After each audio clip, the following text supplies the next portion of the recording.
These people don't seem to be the typical transients. Not usually that much luggage and just stuff. They're pushing those carts in that road. They're coming from Florida and they've made it all the way to Maine. My concern is that they're going to get killed, because I know people fly out that road that time of night. Everybody's trying to get home. What I knew going into it is people calling and complaining about the cart people, being a traffic hazard, is what the dispatcher tells me, traffic hazard.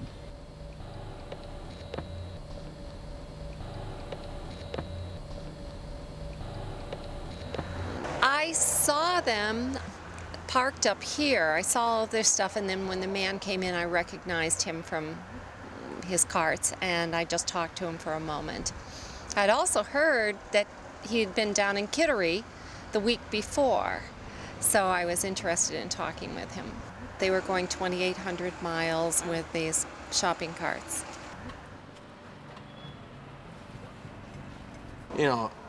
I just saw him over there when I pulled up in the morning and was kind of curious, so I had to ask him what they were doing. Really, I guess that was his whole thing. He said he was headed to Calais. So essentially, they were testing these carts that they had, 3 carts that were pushing around with 700 pounds on them. And his theory was that everybody that has a cart, they'll go out of the cities, hundreds of miles out of the cities. And why, I don't know, I didn't get that far. My impression is that they both seem very intelligent, but having talked with, literally thousands of people on the side of the road over the last decade plus, that there's probably a little bit of mental illness involved in the situation. People were interested. I saw 7 or 8 different people stop, and I heard him tell the same story that I just told you every time. But, they drew a good amount of attention, I think. Maybe that's their goal.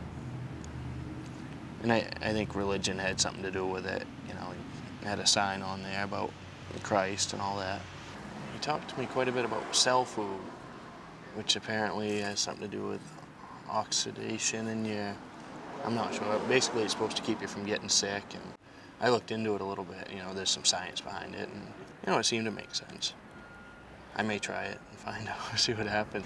He told us you can only change people's minds one at a time. What do you think about that? I think it makes sense.